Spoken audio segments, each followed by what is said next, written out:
Assalamu alaikum and welcome to JI's series of policy debates. I'm Salman Zaidi, and I'd like to talk about the budget that recently came through and seems to be riding a wave of positivity among decision makers that the economy has turned a corner. All projections are cited to be bigger and better, and sure enough, the positive spin seems to have worked, especially for disillusioned voters and support groups who suffered a great deal with the economic downturn and the COVID lockdowns of last year. The political spiel, though, that Pakistan's economy is on the mend has surely allowed the PTI some breathing space, if not a moment of triumph. But experts who have watched the economy over a longer term are catching on to a familiar cycle of boom and bust, crash and burn, if you like, that's been going on for decades in Pakistan, owing to structural challenges that reduce the space for fiscal maneuvering, whatever the government in power.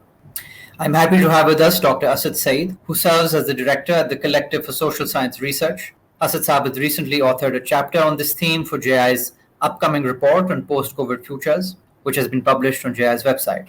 Asad Saab, welcome to this dialogue. Thank you. Asad Saab, these upward projections may all be true, but beyond the budget, which is an exercise in accounting really, what problems remain with the economy? Salman, thanks once again, and thank you to Jinnah Institute for giving me this opportunity to discuss, I think, a very important matter and to both put in perspective and contextualize the budget and the debate around it. I think that let's start with the binding constraints or the structural bottlenecks that Pakistan's economy suffers from. And in my view, there are five main bottlenecks, or four bottlenecks, and without resolving those bottlenecks, we cannot get onto a sustainable path of growth and development. What are those structural bottlenecks? One very important one is that Pakistan has lost competitiveness with the rest of the world over the last 2 decades. The last time Pakistan reached $25 billion exports in 2013-14. Right. Since then, every single year our exports have been less than that. And it is likely that in this particular year, when there's a lot of positive spin on exports having increased, we're still not going to touch that level. We're falling way behind because of this lack of competitiveness. And I've sort of alluded to this and gone into greater detail in the paper that you mentioned. And underlying this lack of competitiveness is basically an allocation problem. There's just not enough resources in Pakistan going into the productive sectors. The second major bottleneck is that in Pakistan, the overall level of productive investment is extremely low. We are a consumption-driven society, and that has been the case for a very long time. And as a result, a few years of consumption-led growth and then a severe decline and then back onto that track. And I'll just give you some comparative numbers to illustrate this. So Pakistan's investment GDP ratio has hovered in the range of 13 to 15% since the mid-2000s at least. In fact, from the early 2000s, except for a year or two, that of Bangladesh is about 30%. India is about 22%. Thailand is 24 or 25%. An economy in which nobody invests and doesn't invest productively is not going to grow sustainably over time. There are multiple reasons for this, but one very apparent reason is a lot of it goes into speculative bubbles, and it goes into speculative bubbles because investors want quick returns, and productive investment is a hard slog and is a long slog. So it takes time. Returns are not apparently as high. You will see stock markets and real estate and commodity speculation. That's where the money is gone. And which have required a lot of speed in the last couple of months, at least if the anecdotal information is correct. Yeah. The third area, I think, which is also very important, and this relates directly to the budget, and that is low levels of revenue generation. And Pakistan has hovered in the range of 9 to 10% of FBR revenue as a percentage of GDP for a decade and a half or 2 decades, close to that now. And that's just simply not enough to run the affairs of the state, because state expenditures are such that you require somewhere around double of this. And that is what we see elsewhere also. In comparator or low income economies, low middle income countries, as the World Bank defines it, the average tax to GDP ratio is about 18%. Ours is around 9 to 10%. That's a significant failure, and there are obvious political economy reasons for that. The good thing is that that is something that the current finance minister recognizes. We can go into detail as to how he has addressed it, and there are some issues with that, but there's at least some recognition there. The other area which I think is has become a constraint in the last decade again is that of the energy sector circular debt. This just eats up a massive amount of revenue and a massive amount of fiscal resources. It's over 2 trillion rupees now, 2.5 trillion rupees, and that is about one fourth of what has been budgeted for the entire year. We've had different forms of energy related bottlenecks, but right now the problem lies in your distribution and transmission mechanisms and a broken down in institutional structure, which nobody seems to be fixing. It's not only this government, but neither the previous governments nor the Musharraf government. That's again something, if you don't fix it, you're not going to get sustainable. That's very helpful. That's actually presenting a broad landscape of the structural issues that remain that a budget may not be able to address. But the budget has made a lot of people unhappy. The scenes we saw over television of legislators hitting each other with the budget book were scenes that we will not forget for a long time. But has the budget been able to address some of these concerns which you have raised in the paper?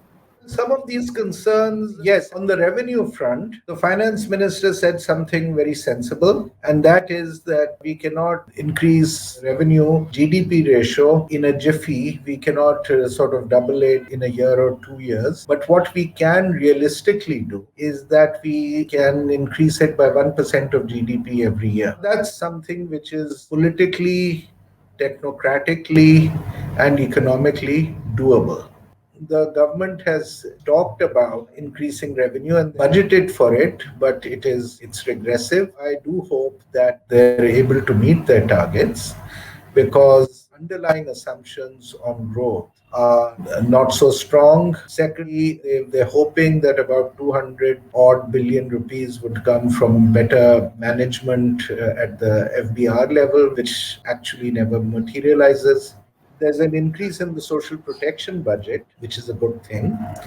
In the last year, post COVID, government's own statistics show that unemployment and poverty have increased significantly. There's been a higher amount allocated for social protection from 206 to 260 billion, which is a good initiative. But given the situation, especially in the last year with regard to COVID and levels of unemployment that have increased, that the government's own data shows over 34% in the urban areas and close to 20% in the rural areas, and the successive waves continuing of COVID, and data presented by some eminent economists on higher levels of poverty, this allocation should have been more. The other element with this PESAS is that it requires targeting, better targeting and less populism. There is an old list on which the cash transfers are done, which is about 10 years old now. We've been hearing that they're going to transition to the new list soon, but they still haven't done that. You're basically mistargeting based on that old list. And that old list is also mainly geared towards the rural areas where the incidence of COVID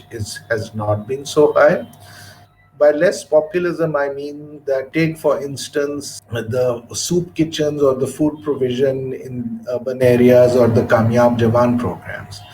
We have not been given any evidence as to how many people go hungry in the country, and how has the government targeted, and what proportion of them have been targeted for the Langar Khana program that the government purportedly runs. Secondly, on the Kamyab Jawan program, one would like to know as to how many young people are there, of those, how many require assistance, and how many are being provided that assistance. These are all side issues, if I may say so, gimmicks for good photo opportunities. The real business is cash transfer to the poorest, and that is lagging behind. The government has also increased development spending significantly this year from 650 billion that was budgeted last year and about 400 odd billion that have been spent to 900 billion at the federal level, and the total, it comes to about 2 trillion rupees if you include provincial spending also. Now that's very positive move. It should have been done, and this is the right direction. As we said earlier, that you need investment, and public investment has a crowding in effect on private investment also. That's in the right direction. There are two provisos though. The first is that usually when you have a revenue shortfall, the first acts drops on the development budget, and those releases kind of slow down. That has been the pattern since forever, since I've been observing these matters, and that is something to be guarded against. The other is also the quality of public spending, and whether it's going to go into areas which are job creating and asset creating. We can segue right into the recommendations for the economy. You've mentioned a few in your paper, but if you could outline a few in terms of short term, medium term, or long term futures, ways in which you foresee the economy will be able to go. A large chunk of federal development spending seems to be going towards the M&A programs, and one can understand that given the precariousness of the ruling party's majority, that is something which seems necessary and expedient for them. But it may be employment creating or income transferring, but it is not necessarily going to be asset creating. That's a shortfall that one sees in the development spending portfolio. I think the important one, and that's an important part of the medium to long term recommendations also, is the circular debt, and line which is different from the recent past. And rather than to pay off the circular debt as prescribed by the IMF through tariff increases, what they're doing is that they have provided a significant subsidy, which has been built into the budget of 600 billion rupees to be provided to the distribution companies to overcome their losses. Now, this is again better, obviously, than the usual prescription of increasing tariffs, which is both inflationary as well as an inhibitor to economic output. But the problem is not being resolved by giving subsidies. The problem is a long-standing one, and that is that back in the 90s was unbundled, and distribution, generation, and transmission were all separated. And the idea was that the distribution companies, at least, will be privatized. This was back in 1997. So, a quarter of a century later, we're in a limbo where those companies are there, but they have not been privatized, have not been reformed, and continue to bleed. There are two ways of addressing that. One is that you privatize these distribution companies, your HESCOs and LESCOs, etc. Or the other, the much less popular solution is to rebundle, to give them all under one roof, which could be WAPDA, which used to be, or some other form in which there is better coordination between the three phases of electricity, between generation, transmission, and distribution, and have a sort of centralized accountability at that level. A lot of things can be done, but none of those issues have been addressed now in this budget. If I can ask you a last question, what would be your recommendation for a longer term future? I think what we need, Salman, is the way our politics and geopolitics work. That influences policy making significantly, and our economic future also. The reason we do not invest productively, the reason that overall investment remains low is because, and this is across a number of countries, we see that where there is political instability, you have lower rates of investment, and coordination between the state and the private sector remains weak. So we need a much more inclusive political environment. We need to be much more inclusive and tolerant and better at aggregating different societal interests to be able to create consensus or acceptance of policy measures, and some level of acceptance that this is the direction in which the economy has to go, and provide social protection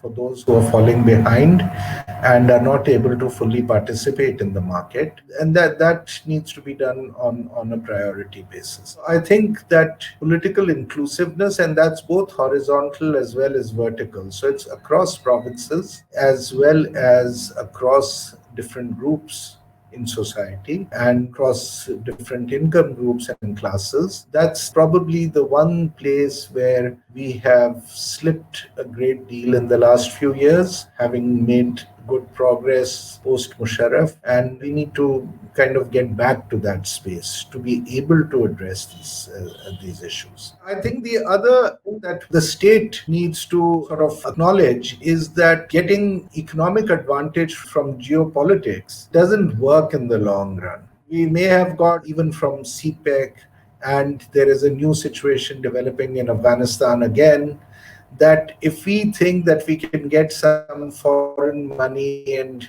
get the economy going, what that eyes off critical domestic reforms that we need to undertake to make the economy sustainable. Because never do these rents sort of accrue forever. So they come and go, and then we are back in precarious domestic situation, and we've gone through this over the last 3 decades. Thank you for that, Asad Saab. I think that raised several critical questions. In this conversation, we discussed the structural bottlenecks that have plagued Pakistan's economy for more than 2 decades. Asad Saab touched upon institutional governance as a major problem, particularly in the area of electricity generation. He also talked about political inclusion as the need of the day, which connects federal policy chains between the federation and provinces. And as provinces make their case for their own budgets, I think there is a need for economic truth telling in Pakistan, which creates a case for better data, better evidence, and projecting futures based on more honest numbers. Finally, I think there is also a case for moving beyond political gimmickry. What may satisfy voters or support cohorts may not necessarily support Pakistan's disadvantaged groups in the long term. And through these interactions, we aim to bridge the theoretical divide between our economic decision makers and those who are taking interest. I thank you for joining us.